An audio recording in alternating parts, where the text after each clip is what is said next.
How's it going?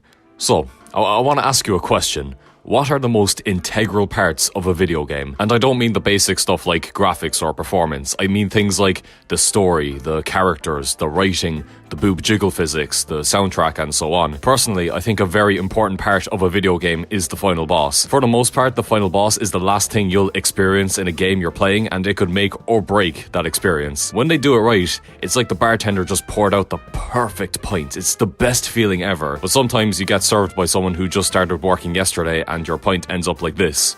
What the fuck happened here? The final boss is meant to be like your grand challenge. It should throw everything at you and you need to use everything you've learned up until then to beat them. I think Bowser in general is a good example of a perfect final boss. No matter what his form is, whether it be Bowser, Big Bowser, Bigger Bowser, Catboy Bowser, Bowser that can say the N-word, Gay Bowser, Trans Bowser, he's almost always the biggest challenge of the game. Since 1985, developers have strived to have their own Bowser.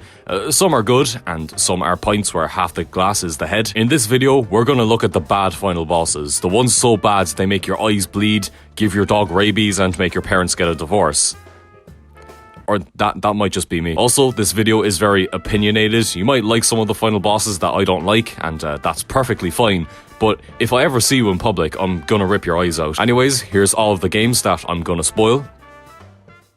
Let's go. How about we start off with the Soul series? I played the Dark Souls trilogy this year and I just beat Elden Ring, so it's fresh in my mind. Miyazaki and the boys have made some of the best bosses I've ever fought. Dark Souls 3 and Bloodborne have a couple of my favourite final bosses ever. Soul of Cinder and Gehrman are so good, with the music, the lore, the build up to the fight and the combat itself.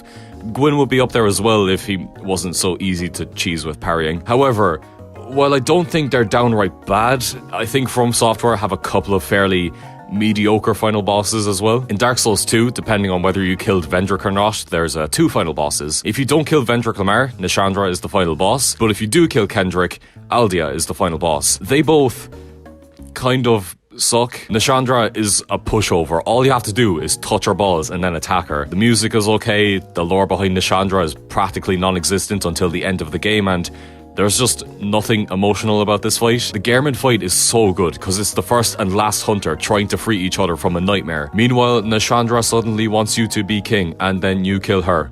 Fuck me, that is so sad. I'm tearing up right now, holy fuck. And then Aldia, another pushover. He is more involved in the story and his music actually feels like final boss music, but his fight also sucks ass. You're just slapping a big blob over and over.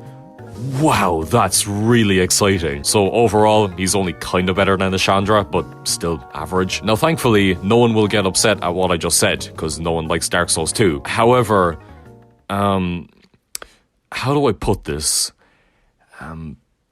Elden Ring's final boss isn't that good.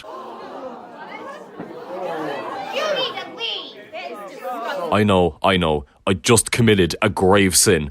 I criticized Elden Ring. Now I know Elden Ring is the best game of all time. It's completely flawless, there's nothing wrong with it, and it's better than Bloodborne. But I'm just not the biggest fan of the final boss. Now I liked Radagon's part, even if he was weaker than Satan and Satan's mum, but it's the Elden Beast that's just so... The combat is not fun. The fiend teleports to the other side of this huge arena when you get one hit on him. So for about 80% of this fight, you're just running across the gaff to hit the Elden Beast. And if you think that's bad enough, don't get me started on the chasing stars. How do you avoid this? You can't. The game is just rubbing shit on your face and you can't do anything about it. And again, this boss holds zero emotional weight. I had heard about Radagon, but what connection do I have with a big blob? But the music's really good, so overall, it's just a mid-fight. But we can do worse. How about Borderlands? Now, I love Borderlands 2. It's one of my favourite games ever. And Borderlands 3 has my favourite gameplay from any looter shooter. The story, on the other hand, is, but when talking about the final bosses in this series, they're all just okay at best. Like, I'd never call them great. But Borderlands 1 has the worst final boss by far. This one is like eating coleslaw. Who the fuck happily eats coleslaw? If you do, get off this video right now, block my channel. If you found this on the homepage, just click do not recommend channel. I don't want to see you here ever again. However, If you don't, you can subscribe. This is a safe place for people who don't like coleslaw. Anyways, Borderlands 1.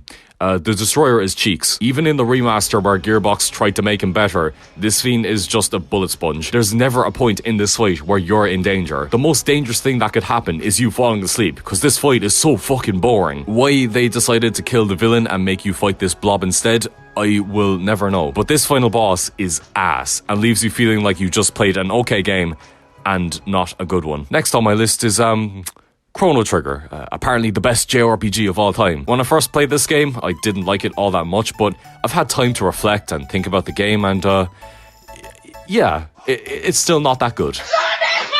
I could go on and on about how the story is boring, or the characters lack development, or the combat system has barely any depth to it, but this video is about final bosses. Lavos is such a drag to fight. It doesn't help that he's just another big blob that I have no connection with. You know, I'm starting to realize, if you don't want a bad final boss, just don't make him a big blob. Problem solved right there. Anyways, I hear a lot of people say, oh man, Lavos, he's so hard. What they actually mean is, oh man, Lavos, he has a lot of health. He's got attacks that hit hard, but I realized that if I just have one member doing all of the healing, the rest can attack no bother at all. That's not some advanced technique, that's just common sense. I have 4 brain cells and I could figure that out. Like, what does that tell you? Once you have that nailed down, you spend the next half an hour doing the same moves over and over. Ah yes, repetitive combat, my absolute favourite thing in a boss fight. But to be fair, the music is really good. The soundtrack is definitely the best part of Chrono Trigger. Moving on from the big blobs, because they're easy targets, I think we can all agree that there's nothing more disappointing than the game setting up a perfect villain just for a final boss to be shit. Take Assassin's Creed 2. We have a great protagonist with struggles and motivations that the player can understand. We have a well-crafted villain that we want to defeat. At the end of the game, you're right there. You're finally confronting Rodrigo Borgia. Fuck, I'm hyped. I can't wait for the fight. And then, a fist fight. The final boss is a fucking fist fight. Sham, what does this have to do with Assassins? This is genuinely one of the biggest letdowns ever. This was back when Ubisoft made good games as well, and they still found a way to fuck you over. It's incredible. But what if I told you that there's even a more disappointing final boss? BioShock is so good. If this game was a woman, I would...